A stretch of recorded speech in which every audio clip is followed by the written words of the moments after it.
The wind clawed at the mountainside, an icy predator seeking entry into every crevice.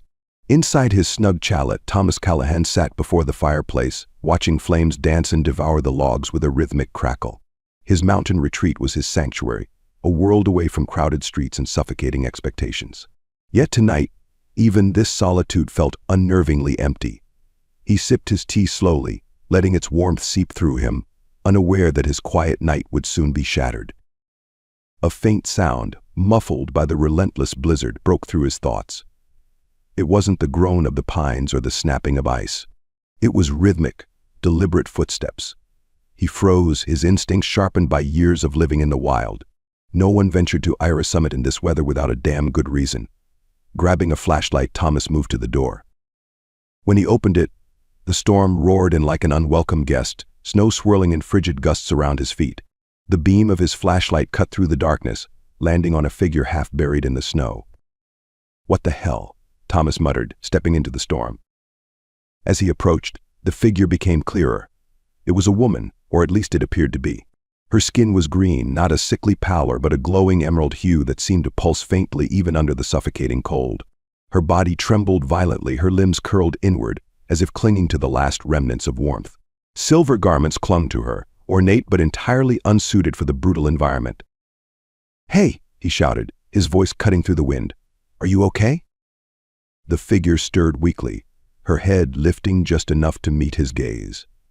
Her eyes glowed faintly, like twin moons wide and filled with fear. She tried to speak, but what came out was a melodic, alien cadence that sent a chill knot from the cold down his spine. Thomas hesitated for only a moment. Whatever she was dying.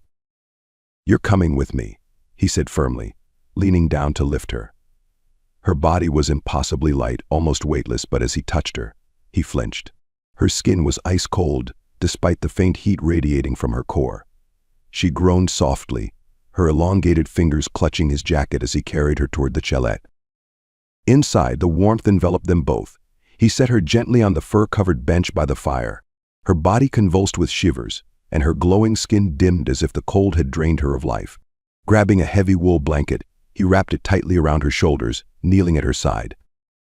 "Stay with me," he urged, his voice steady but laced with worry. "You'll be okay."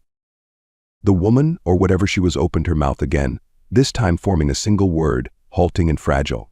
"Lyra." "Lyra," Thomas repeated. "Is that your name?" She nodded faintly, her eyes fluttering shut before snapping open again. She whispered something else, broken English emerging with difficulty. "Ship broken, crash." "Crash?" he echoed, leaning closer. "Your ship?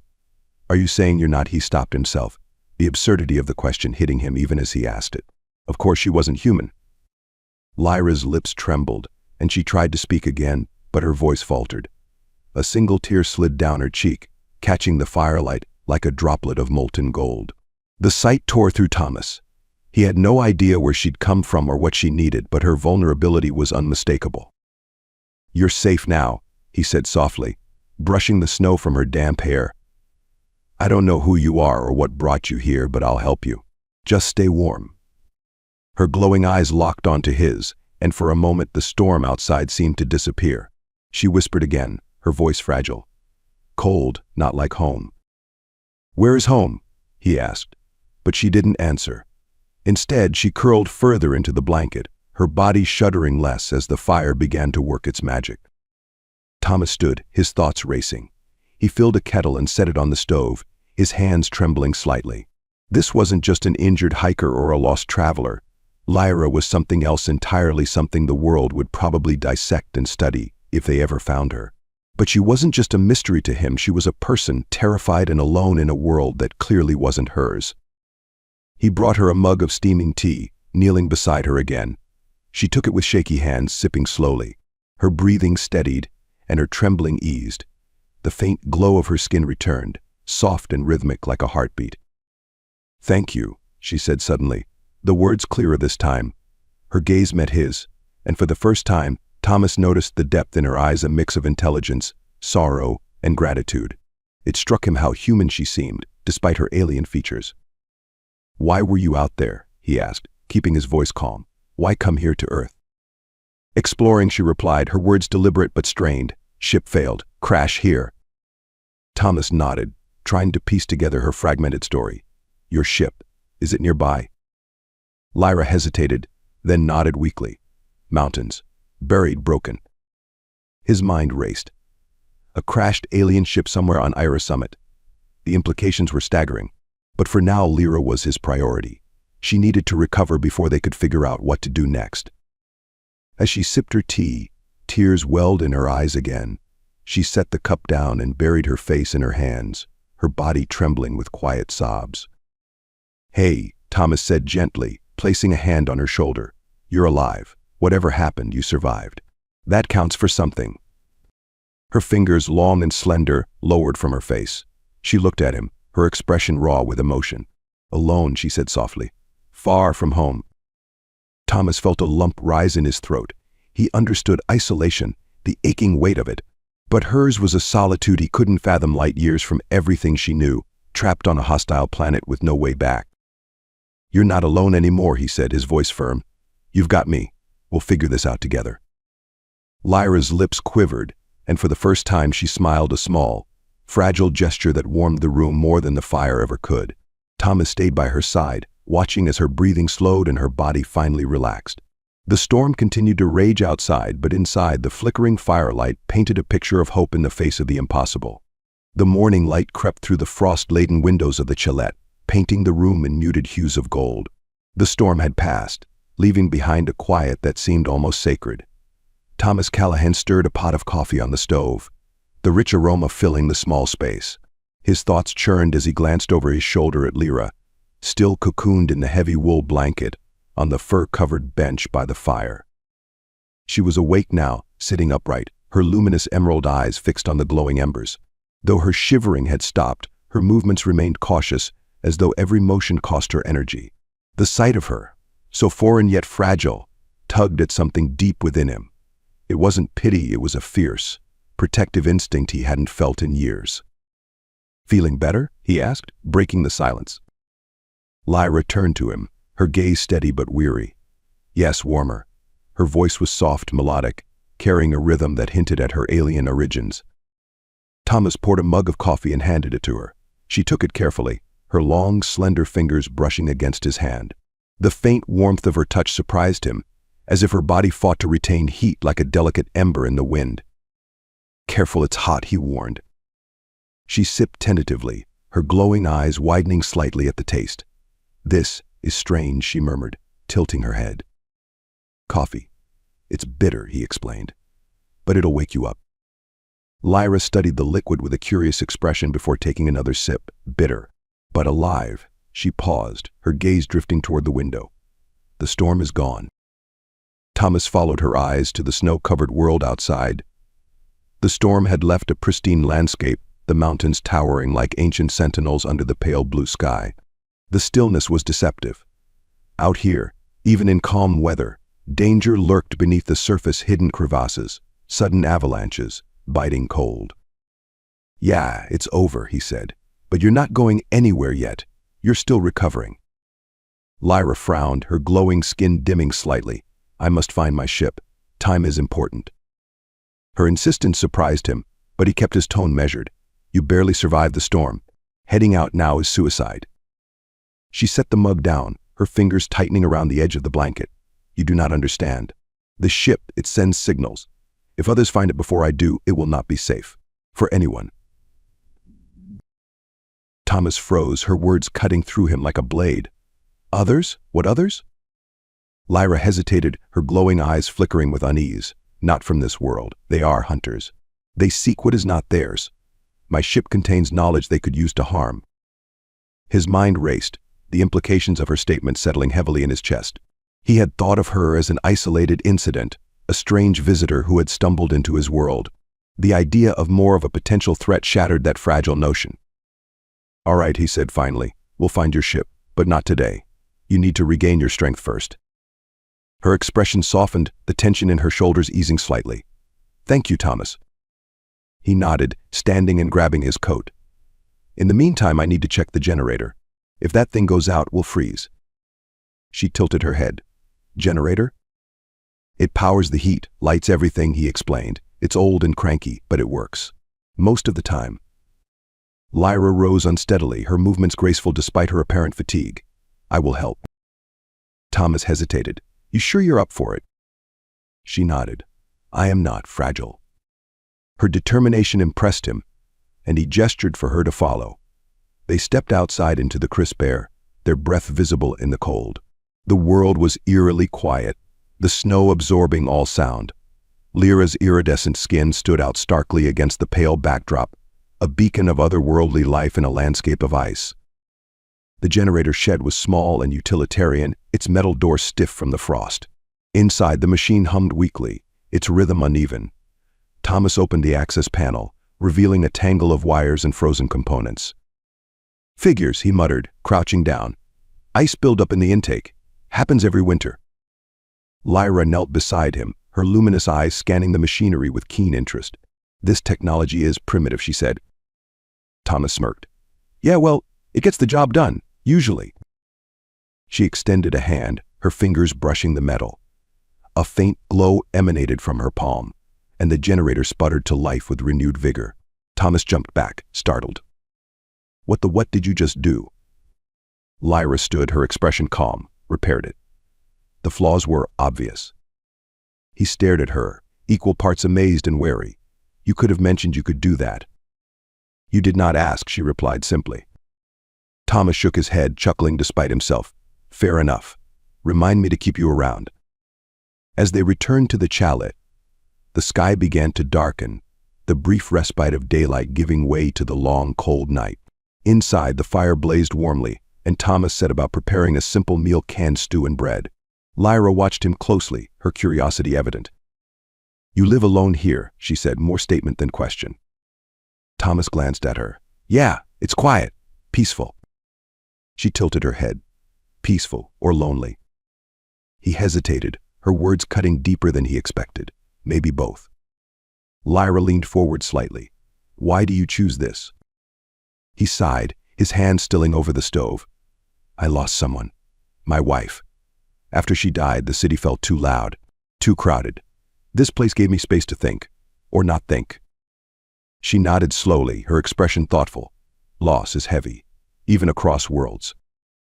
Her words hung in the air, their simplicity carrying a weight that resonated deeply. Thomas set 2 bowls on the table and gestured for her to sit. What about you? He asked as they ate. Why were you exploring in the first place? Lyra's gaze dropped to her bowl. My people, we seek understanding. We study, learn. But not all of us share this goal. Some seek power instead of knowledge. My ship was sabotaged.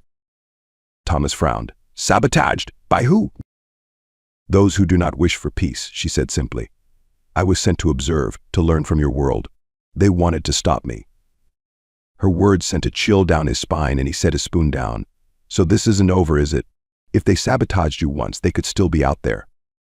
Lyra met his gaze, her eyes glowing faintly in the firelight. They are, but I will not let them win. Thomas nodded, a sense of purpose settling over him. Then we'll make sure they don't. Together. For the first time, Lyra smiled, a small, fleeting gesture that softened her alien features. As they sat by the fire, the storm of questions in Thomas's mind quieted. For now, survival was enough. Tomorrow, they would face whatever came next. The chalet grew quiet as night settled over Ira Summit. Outside, the sky stretched wide and infinite, pinpricked with countless stars. Their light spilled through the frost-edged windows, mingling with the soft glow of the fire crackling in the hearth. Inside, the warmth wrapped itself around the room like a protective cocoon, a stark contrast to the frozen wilderness beyond. Thomas stood at the window, his mug of coffee cooling in his hands. His gaze lingered on the mountains, their snow-draped peaks, etched sharply against the darkened sky. He glanced over his shoulder at Lyra, who sat cross-legged near the fire. She was examining one of his books, her glowing fingertips tracing the printed words with fascination. Her alien beauty seemed more pronounced in the low light, her emerald skin reflecting the fire's amber hues. What are you reading? He asked, his voice breaking the silence. Lyra looked up, her luminous eyes locking onto his. It is poetry, I think, she said, her tone contemplative. The words are beautiful, though I do not understand them all. Thomas smiled faintly. Let me guess, Frost?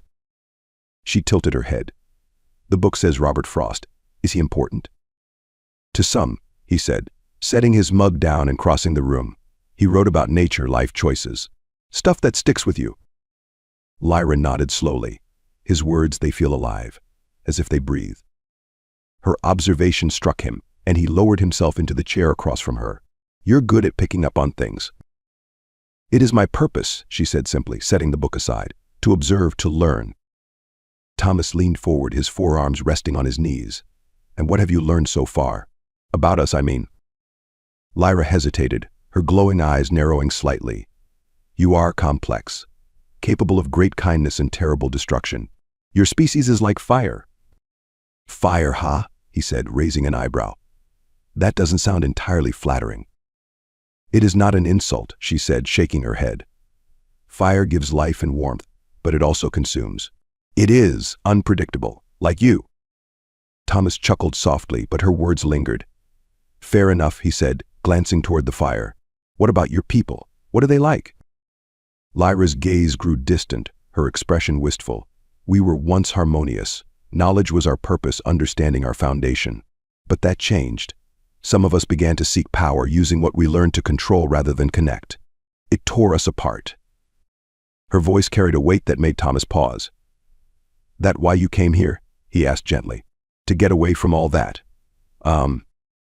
In part, she said, her voice soft. I was sent to observe your world, to see if understanding could prevail here, even when faced with differences. And what's your verdict so far? He asked, his tone light but curious.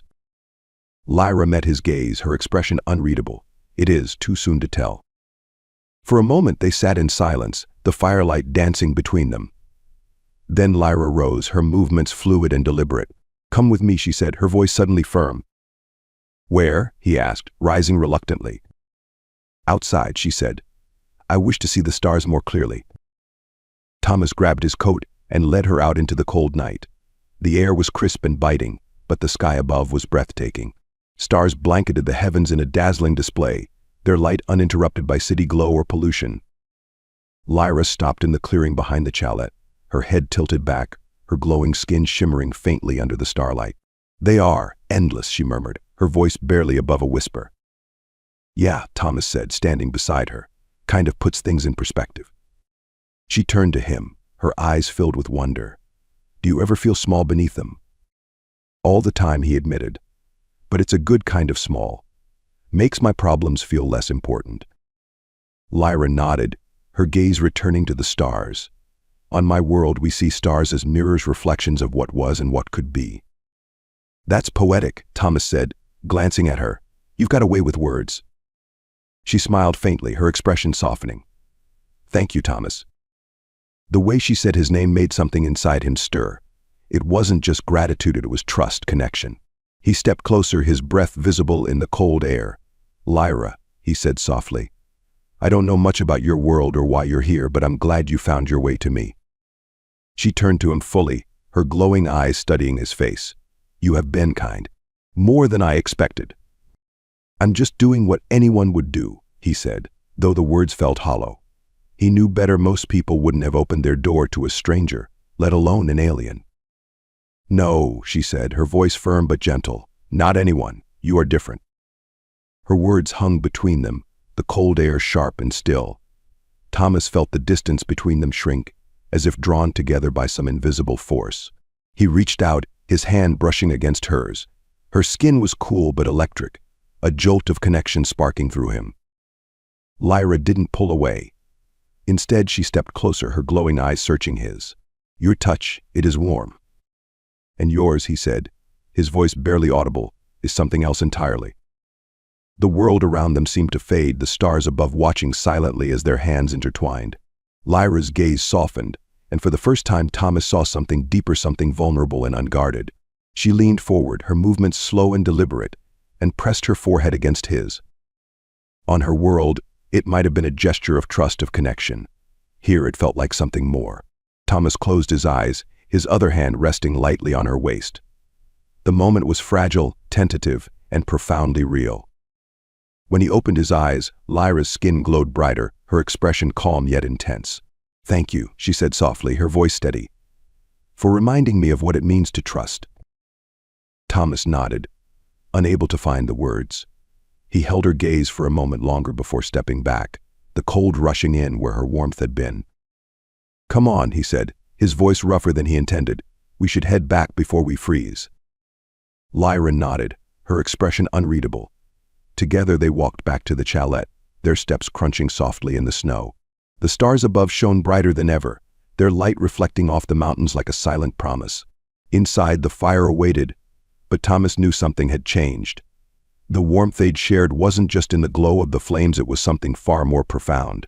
The morning light filtered through the frost-covered windows of the chalet, casting fractured beams across the wooden floor. Thomas sat at the small kitchen table, absently nursing a cup of coffee, his mind racing with the revelations of the past days.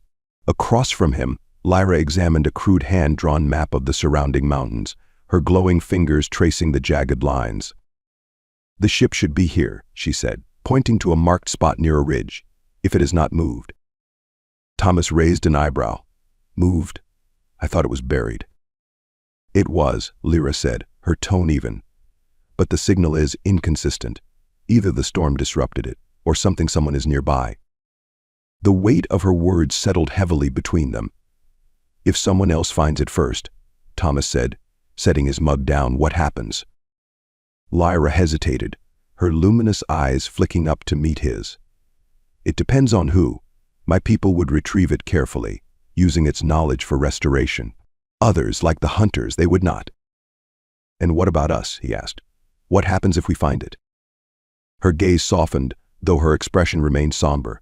"Then we have a chance to secure it, to protect what it holds." Thomas exhaled, pushing his chair back and standing. "Then we don't have a choice, do we? We go now." Lyra's eyebrows knitted. "The journey will be dangerous.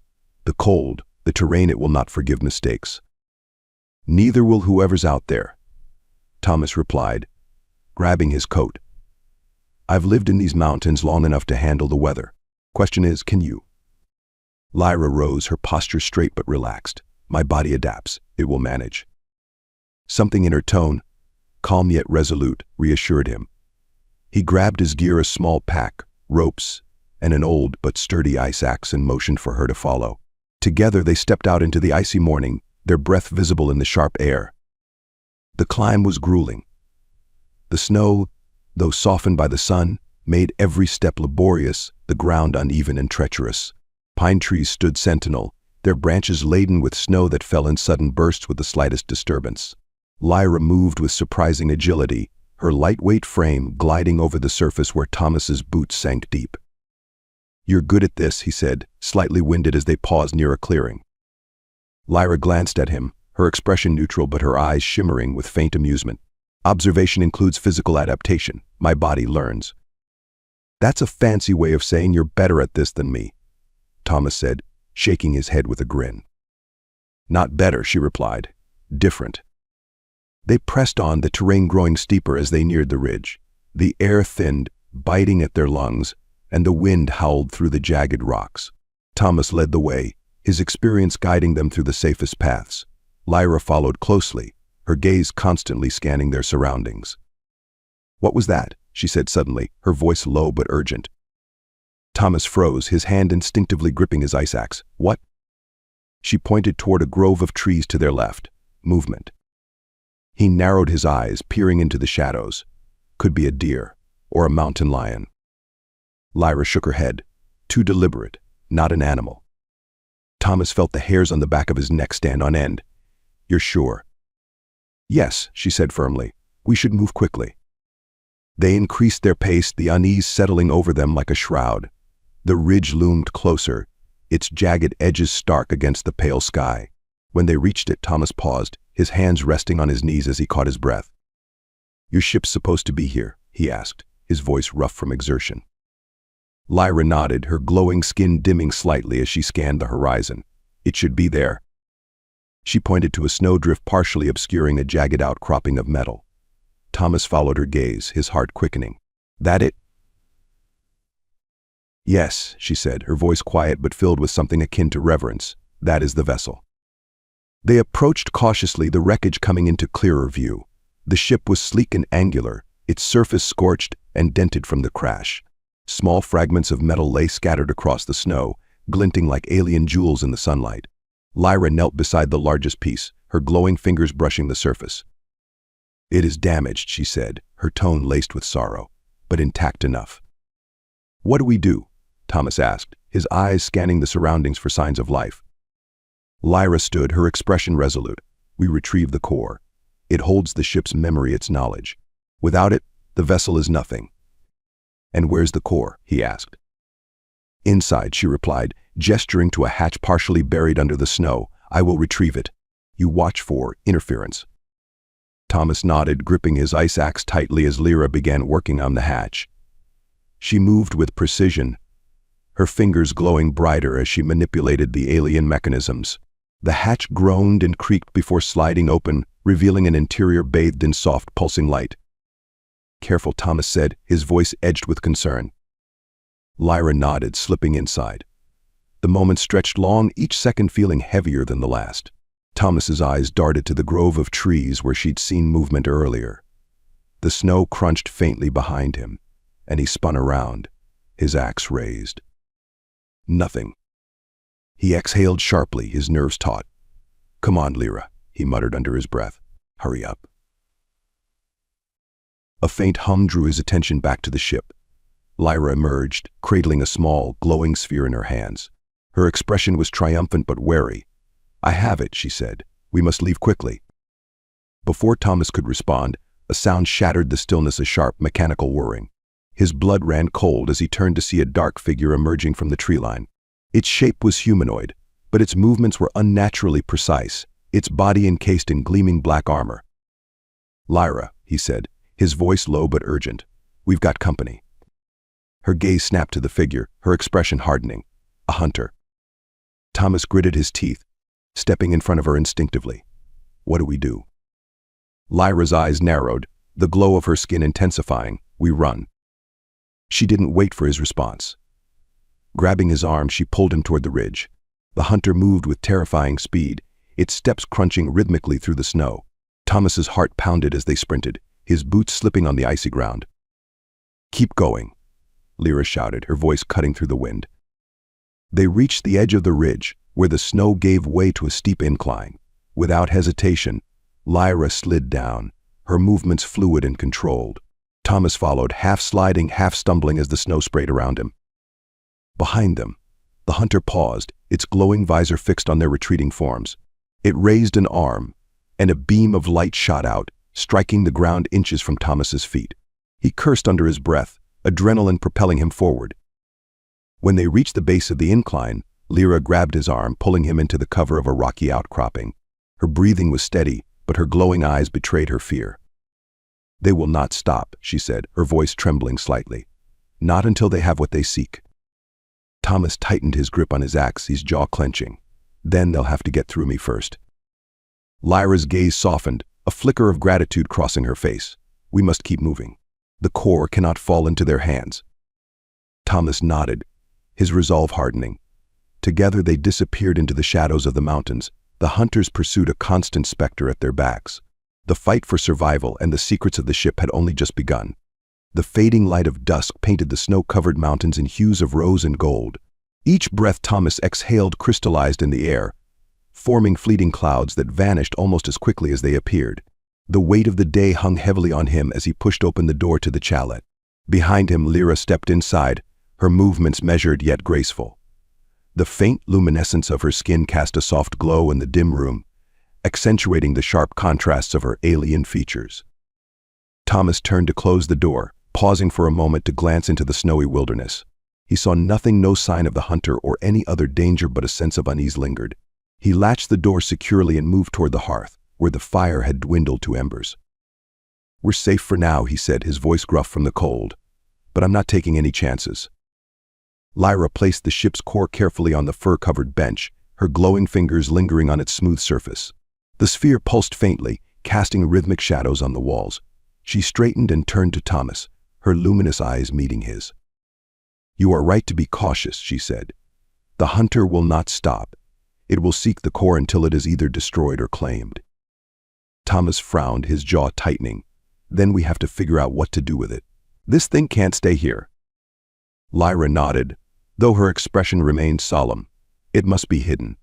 Its knowledge is too dangerous to fall into the wrong hands. And by wrong hands you mean the hunter, he asked, leaning against the kitchen table. The hunter or others like it, she said. But also your people. Your governments would see this as an opportunity for power, not wisdom. Thomas sighed, running a hand through his hair. So what's the plan? We can't exactly bury it in the backyard and hope for the best. Lyra hesitated, her gaze shifting to the core. The vessel can still be activated, though it is damaged. If I can access its systems, I may be able to neutralize the signal. Neutralize it how? He asked, his tone cautious. By fragmenting the core's energy, she explained. It will make the signal undetectable, but it will also destroy much of the knowledge it holds. Thomas stared at her, the weight of her words sinking in. Destroy it. Isn't that the whole point of keeping it safe, so you can preserve what's inside? It is a last resort, she admitted, her voice heavy with resignation. But if the hunter comes too close, I will have no choice. The room fell silent, the only sound the faint crackling of the fire. Thomas's eyes lingered on Lyra, noting the weariness in her posture. She carried herself with grace, but the day's events had clearly taken their toll. You need to rest, he said, pushing off the table. I'll keep watch tonight. Lyra tilted her head, her expression softening. You have done much already, Thomas. More than I could have asked. He shrugged, trying to mask his discomfort with her gratitude. It's what anyone would do. No, she said firmly, stepping closer. Not anyone. You are different. Her words hung in the air, and Thomas felt a warmth rise to his face. He opened his mouth to respond, but Lyra continued, her voice softer now. You have risked your life for me, for something you do not fully understand. Why? Thomas hesitated, his gaze dropping to the floor. I guess because it feels like the right thing to do, he said, his tone uneven, and because I care what happens to you. Lyra's luminous eyes widened slightly, her glow intensifying. She studied him with an intensity that made him feel exposed, as though she could see through every defense he had ever built. You care, she repeated, her voice tinged with wonder. Thomas nodded, though he couldn't quite meet her gaze. Yeah, I do. Lyra took another step closer, the distance between them shrinking. You remind me of what my people once valued. Connection. Trust. You remind me of what I thought was lost. Her words struck a chord deep within him. He looked up, meeting her gaze fully for the first time. You're not lost, he said quietly. You're here. And we're going to figure this out together. A faint smile touched her lips, and she lifted a hand, resting it lightly on his chest. Her touch was cool, yet it sent a jolt through him, an undeniable connection sparking between them. Thomas's breath hitched, and for a moment, the world around them seemed to fade. You are extraordinary, Thomas, Lyra said, her voice barely above a whisper. So are you, he replied, his voice steady despite the storm of emotion swirling inside him. Lyra tilted her head slightly, her glowing eyes searching his face. Slowly, tentatively, she leaned forward, her movements deliberate. Thomas didn't pull away. Instead, he met her halfway, their foreheads touching in a gesture of quiet intimacy. Her breath mingled with his, and he felt the tension in his chest give way to something he hadn't felt in years, hope. The kiss that followed was soft at first, almost hesitant, but it deepened with a warmth that spread through both of them. Lyra's hand slid up to his shoulders, her touch light but electrifying. Thomas's arms wrapped around her, pulling her closer as the barriers between them dissolved. For a moment, nothing else mattered, not the hunter, not the core, not the looming dangers that awaited them. There was only the quiet, undeniable connection they shared, a bond that felt as vast and uncharted as the stars above. When they finally pulled apart, Lyra rested her forehead against his, her glowing eyes half closed. Thank you, she whispered, for reminding me of what it means to trust. Thomas smiled, his grip on her tightening slightly. You've reminded me of a lot too, he said. More than I thought I'd ever feel again. The fire crackled softly, its light flickering across the walls. Outside, the wind began to pick up, a faint reminder of the challenges that still lay ahead. But inside the chalet, there was warmth both from the fire and from the bond they had forged. We should get some sleep, Thomas said after a moment, his voice reluctant. Tomorrow's going to be another long day. Lyra nodded, though she didn't move immediately. Yes, but for tonight we have peace. Together, they settled near the fire, the core's soft glow a silent witness to the fragile, extraordinary connection that had formed between them. The night stretched on, filled with quiet breaths, and the unspoken promise that whatever came next, they would face it together.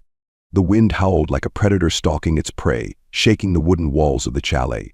Inside, Thomas stood near the window, his eyes scanning the darkened landscape. Snow whipped violently against the glass, obscuring the view, but he couldn't shake the feeling that something was out there. His grip tightened around the rifle he'd retrieved from the storage chest, a relic from a time when he thought wild animals were his greatest threat. Behind him, Lyra knelt near the ship's core, her fingers hovering above its surface. The glow from her touch pulsed in rhythmic waves, casting shifting shadows across the room. Her expression was one of intense focus, her glowing eyes narrowed as she worked. "How's it going?" Thomas asked, his voice tense but steady. Lyra didn't look up. The core's signal is fragmented but not fully neutralized. It is unstable. "What happens if it destabilizes?" he asked, though he suspected he wouldn't like the answer. Her silence was answer enough. Thomas sighed, running a hand through his hair. "We've got to finish this before that thing finds us." Lyra looked up then, her expression softening slightly. "You have done enough, Thomas. You do not need to stay." He turned to face her fully, his eyes sharp. "Not happening. We're in this together." Lyra's gaze lingered on him, her lips pressing into a thin line. "You are stubborn." "You're just figuring that out now," he replied, a faint smile breaking through his worry. Her answering smile was brief but genuine. She returned to her task, her glowing fingers dancing over the core's surface. "I need more time." Thomas nodded, gripping the rifle tighter. "Then I'll buy you some." The first sign of the hunter's arrival was the faint mechanical whir, barely audible over the storm. Thomas's pulse quickened. He turned to Lyra, who had frozen mid-motion, her head snapping up to listen. "It's here," she said, her voice low. "Stay behind me," Thomas said, moving toward the door. Lyra stood, her glowing skin intensifying. "You cannot face it alone." "I'm not planning on fighting it," he said, though the rifle in his hand suggested otherwise. "I just need to slow it down." Before she could argue, the sound of crunching snow reached them. Thomas braced himself, positioning the rifle against his shoulder. The door rattled, the latch straining under an unseen force. A moment later, it burst open, a gust of icy wind tearing through the room. The hunter stepped inside, its dark, armored frame towering and implacable. Its glowing visor swept the room, locking onto the core almost instantly. Thomas fired without hesitation, the gunshot reverberating through the chalet. The bullet struck the hunter's chest, sparking against the metal, but doing little more than slowing its advance. "Go," Thomas shouted to Lyra. "Get out of here." Lyra didn't move. Instead, she stepped forward, placing herself between Thomas and the hunter. Her glowing hands rose, and a surge of light erupted from her palms, slamming into the hunter with enough force to send it stumbling backward. "You didn't tell me you could do that," Thomas said, his voice tinged with awe. "It is limited," Lyra said, her breathing labored, "but effective." The hunter recovered quickly, its movements precise and mechanical. It lunged toward Lyra, its outstretched arm emitting a sharp beam of light. Thomas pulled her out of the way just in time, the beam slicing through the wall behind them. "Time to go," he said, dragging her toward the back door. "The core," Lyra began. "We'll come back for it," he said. "We need to survive first." Lyra hesitated but relented, following him out into the storm. The snow was blinding, the wind a relentless force that battered against them. They stumbled through the drifts, the sound of the hunter's pursuit growing louder behind them. "This way," Thomas said, pulling her toward a rocky outcropping. They ducked behind it, the natural barrier shielding them from the worst of the storm. Lyra's glow had dimmed, her breathing shallow. "It will not stop," she said, her voice barely audible over the wind. "Neither will we," Thomas said firmly. He scanned their surroundings, searching for anything they could use to their advantage. His eyes landed on a jagged overhang of snow, an ice perched precariously above the path they had just taken. "Stay here," he said, handing her the rifle. "What are you doing?" she asked, her tone alarmed. "Trust me," he said, giving her a brief, reassuring smile before climbing up the rocks. The hunter appeared moments later, its dark figure cutting through the white landscape like a shadow come to life. It moved with purpose, its glowing visor scanning for its prey. Thomas reached the overhang, his hands gripping a loose chunk of ice. He waited until the hunter was directly beneath him, then pulled with all his strength. The snow and ice collapsed in a thunderous cascade, burying the hunter under tons of debris. Thomas slid down the slope, landing near Lyra. "That should slow it down," he said, breathing hard. "For how long?" she asked, her glowing eyes filled with concern. "Long enough," he said. "Let's get back to the chalet." When they returned, the core's glow had dimmed significantly, its pulsing irregular. Lyra knelt beside it, her hands trembling as she worked to stabilize it. "We do not have much time," she said, her voice strained. "What happens if you can't fix it?" Thomas asked, his tone grim. Lyra hesitated, then said, "It will release its energy." "And by release you mean?" "Explode," she finished. Thomas exhaled sharply. "Great." Lyra's hands moved faster, the glow from her fingers intensifying. "I can contain it," she said. "But you must leave." "I'm not leaving you," Thomas said, his voice resolute. "You cannot help me if you are dead," she said, her tone sharp but pained. Thomas crouched beside her, placing a hand on her shoulder. "We're in this together. Remember?" "Ah." Lyra looked at him, her expression conflicted. "You are infuriating." "And you're stuck with me," he said with a faint smile. Her lips curved into a small, fleeting smile before she returned her focus to the core. The moment stretched unbearably, each second feeling like an eternity. Finally, the core's glow steadied, its pulsing rhythmic once more. Lyra sat back, her shoulders slumping with exhaustion. "It is stable. For now." Thomas let out a breath he hadn't realized he was holding. "Good. Now we figure out our next move." Before Lyra could respond, a faint mechanical whir reached their ears. The hunter had freed itself. Thomas stood, his jaw tightening. "You've got to be kidding me." Lyra rose slowly, her glow brightening. "We end this. Here. Now." Thomas nodded, gripping the rifle once more. Together. The hunter burst through the doorway, and the fight began anew.